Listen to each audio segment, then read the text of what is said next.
Bienvenidos. Esto es Fuera de la Caja. Yo soy Macario Esquetino y le agradezco mucho que me escuche en esta revisión de lo ocurrido en la semana que terminó el día de la Santa Cruz, 3 de mayo, día de los albañiles también, de la construcción. Yo grabo para usted el lunes y esto me permite pues arrancar con un poquito del tema de Irán porque pues realmente no había pasado nada muy importante durante la semana, pero hoy lunes regresó la violencia por allá. Obviamente todos dirán que el culpable es el otro, pero el hecho es que nuevamente Irán ataca a Emiratos Árabes. Emiratos acababa de salirse de la OPEP, la Organización de Países Exportadores de Petróleo, la semana pasada, para poder producir más.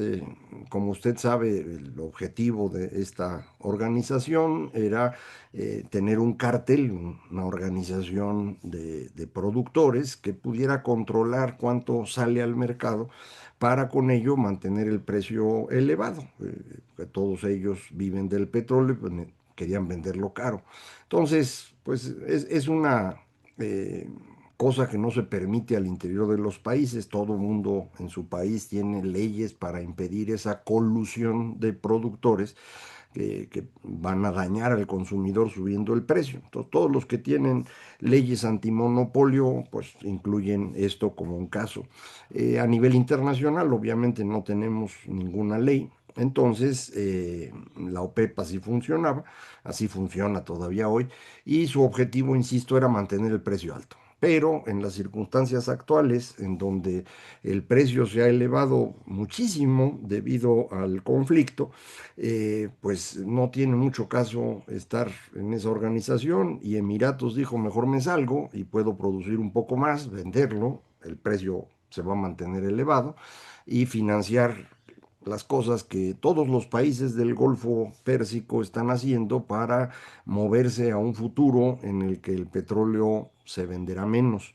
Eh, Todos ellos han estado poniendo, por ejemplo, plantas de generación eléctrica solar, aprovechando que les sobra el sol. Han estado moviéndose al turismo, por ejemplo, para no depender exclusivamente del petróleo. Entonces, en esa lógica, pues para Emiratos no tiene sentido esperar y dicen, pues me voy a salir. Bueno, no sé si eso tiene relación con lo que ocurrió ahora, pero pues regresa la violencia, el precio del petróleo vuelve a subir, ahora por encima de los $110, el Brent, el crudo de referencia de esa región del mundo, y pues esto tiene efectos en el resto de los mercados. Ya el bono a 30 años de Estados Unidos ya supera el 5% de rendimiento. Para mí esa era una barrera preocupante. Yo no tengo dinero en eso, pero me parecía preocupante porque pues eso le va a costar a Estados Unidos, al gobierno que tiene una deuda elevada, obtener financiamiento, pues se le hace cada vez más caro. Y entonces les es más difícil equilibrar las finanzas públicas. Lo mismo que nos pasa a nosotros, nada más que tamaño monstruoso como es Estados Unidos. Entonces, no sé si esto lleve al señor Trump a proponer alguna otra idea para pues serenar a los mercados o para aprovechar para ganar una lanita, eso ya lo veremos, pero pues es algo interesante que está ocurriendo allá. También continúa el ataque de Ucrania a Rusia en territorio ruso, directamente en refinerías y, pues los traen azorrillados.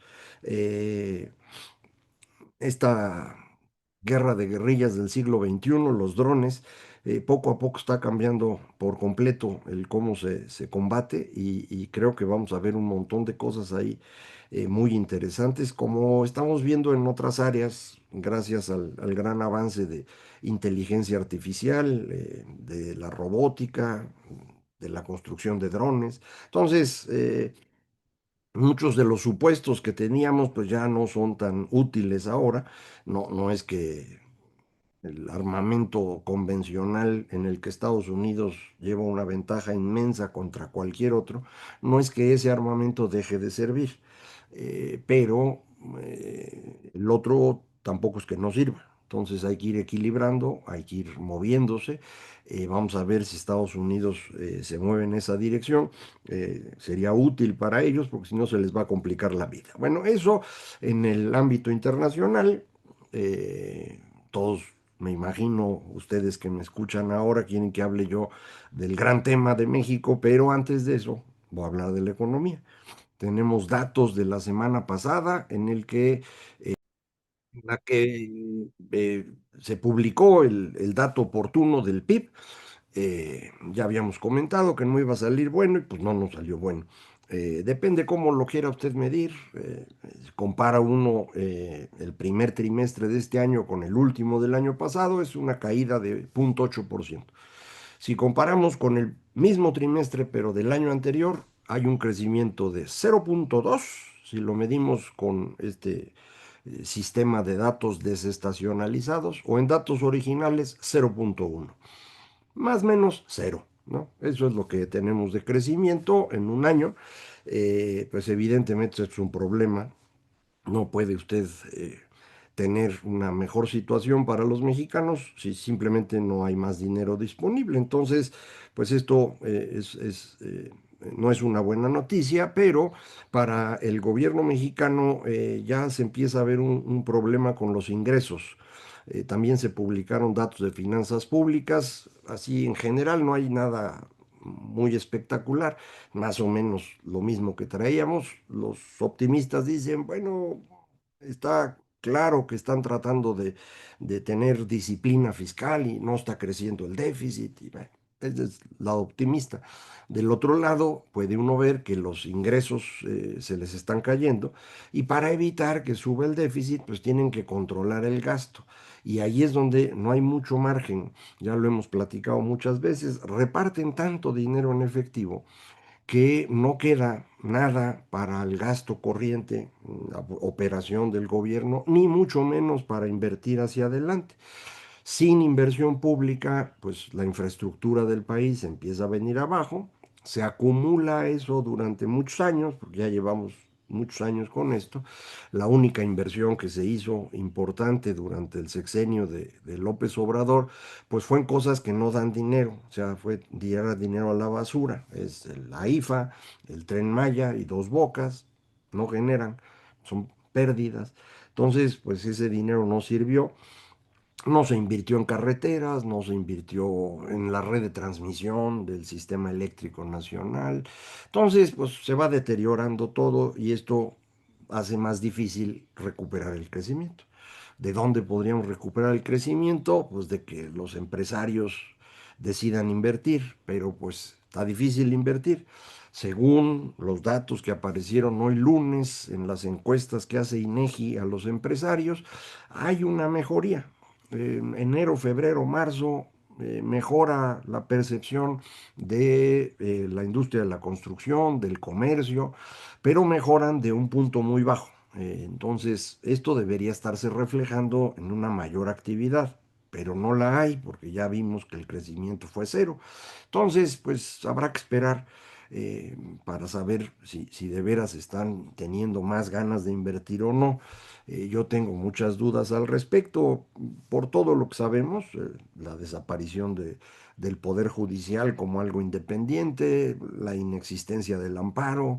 Y ahora es muy difícil defenderse del gobierno, he oído muchas quejas del SAT, entonces pues no está fácil querer invertir en este país. Y ahora pues sí, ya llegamos al tema que usted quería, que es la decisión de los Estados Unidos, específicamente del Distrito Sur de Nueva York, el tribunal de esa región, que a través de un proceso de gran jurado, que significa que durante muchos meses tuvieron a un jurado de ciudadanos revisando pruebas para ver si procedía o no el denunciar a un número de personas, llegaron a la conclusión de que sí, ya había que hacerlo y ya lo hicieron. Eh, Dicen los que saben que el 28 de abril recibió la presidenta información de la embajada de que iban a proceder contra 10 mexicanos. importantes, todos de Sinaloa, según entiendo, incluyendo obviamente al gobernador de Sinaloa, al uno de los dos senadores, el señor Insunza, al presidente municipal de Culiacán, a un responsable de administración y todos los demás del área de seguridad. Eh, lo que pidió Estados Unidos es agárrenmelos y mándenmelos, ¿no? De acuerdo con el tratado de extradición, eso es lo que tiene que hacer el gobierno mexicano, pero pues no lo hizo, no lo hizo. De hecho, pues se trataron de que esto no se supiera, se hicieron guajes y Estados Unidos, viendo que se estaban haciendo guajes, el día 29 de abril hizo público este proceso que está en marcha y mediante el cual, insisto, solicitaba que se detuviera y se extraditara a estas 10 personas. Eso hizo enojar muchísimo a la señora Sheinbaum, pues que le anduvieran ahí sacando la información que ya no quería, y empezó con el tema de la soberanía, ¿no? Como ya sabíamos, ese es un tema recurrente de ellos. No les importó la soberanía cuando mandaron más de 90 mexicanos allá, que no se los habían pedido, pero que querían sacar. Ahí no cumplieron leyes ni nada y los mandaron. No les preocupaba la soberanía cuando se metieron con el gobierno de Ecuador, el de Perú, el de Argentina, ¿no? Y no les preocupa la soberanía cuando el crimen organizado controla el territorio, pero sí les preocupa cuando desde Estados Unidos los empiezan a presionar.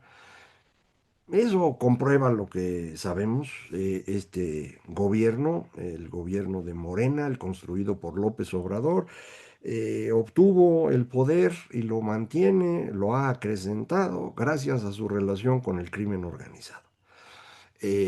Teníamos muchas sospechas, ¿no? Desde que empezó a visitar Badiraguato, una ciudad que, un pueblo, pues, al que no iba ningún presidente de México, y mucho menos iban a ir a saludar a la mamá del Chapo o a comerse unos taquitos con el Guano, el hermano mayor del Chapo allá atrás en la espalda. Pero él sí fue, y no una, varias veces. Les construyó una carretera. eh, Ahí empezamos a dudar, ¿no? De qué estaba pasando.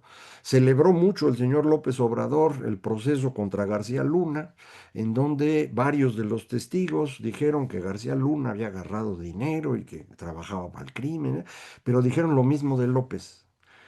Algunas de esas cosas se filtraron, las supimos, yo lo escribí cuando lo supe, pero nadie le hizo mucho caso porque, bueno, pues estaba el señor en la presidencia, ¿no? Eh, Después de estos testimonios, sabemos que desde 2006 ya recibía dinero del cártel de Sinaloa, del Chapo, el señor López Obrador, que no le alcanzó ese dinero para ganar en 2006, menos en 2012. Para 2018, la acumulación de cosas, ¿no? Los damnificados de las reformas, el grupo que sigue a López desde el principio, que son bastantitos, el apoyo de Peña Nieto, que estaba preocupado de que fuera a ganar Anaya y de veras lo metiera a la cárcel, como había dicho, y sin duda pues, el apoyo de sus socios, a los cuales les pagó con esta política de abrazos, no balazos, que también nos llenó de preocupación a muchos. Por si faltara algo, pues se le ocurrió a López poner al ejército a hacer negocios para que no se preocupara por el crimen organizado. Y ahora no tenemos ni fuerzas armadas, ¿no? Digo, ahí están, ¿no? Pero así que diga usted, no sirven para defender la soberanía nacional, pues yo creo que ni frente al crimen ni frente a Estados Unidos, que de por sí ya ve que es un país muy grandote. Y bueno, no se trata de defenderse a golpes, porque ahí no hay cómo ganarles. La defensa de México desde el siglo XX, desde principios del siglo XX, yo diría desde el Porfiriato, ha sido el establecer lazos con otros para tener un apoyo multilateral.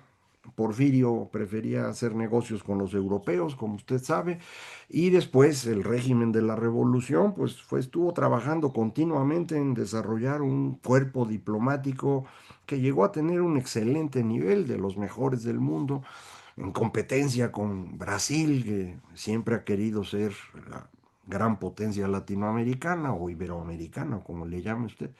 Eh, teníamos un buen cuerpo diplomático y teníamos presencia en el mundo. Eso lo perdimos también. Entonces hoy no tenemos nada. No tenemos una economía sólida, no tenemos finanzas públicas sanas, no hay fuerzas armadas capaces, no tenemos presencia internacional y estos monos quieren defender los negocios. Esto es un problemón. Para mí, lo escribí hoy lunes en el Financiero. Este es el momento más grave de la historia de México. Usted podrá decir, no, bueno, fue peor cuando perdimos la mitad del territorio. Era una mitad del territorio que no controlábamos, era parte de este proceso de desintegración de la monarquía española que llevó a la aparición de un montón de países en Sudamérica, en Centroamérica, y México pudo haberse convertido en dos, a lo mejor hasta tres países. Eh, el mantener unido a México en ese momento fue puta, un milagro, ¿no? Entonces, sí, sí, era una situación bien compleja y sí nos invadieron a la mala y se quedaron con el territorio, pero logramos defender el resto. Mantuvimos un espacio territorial bastante razonable considerando las circunstancias. No había nada. Estábamos experimentando y no había una idea clara de cómo hacerlo.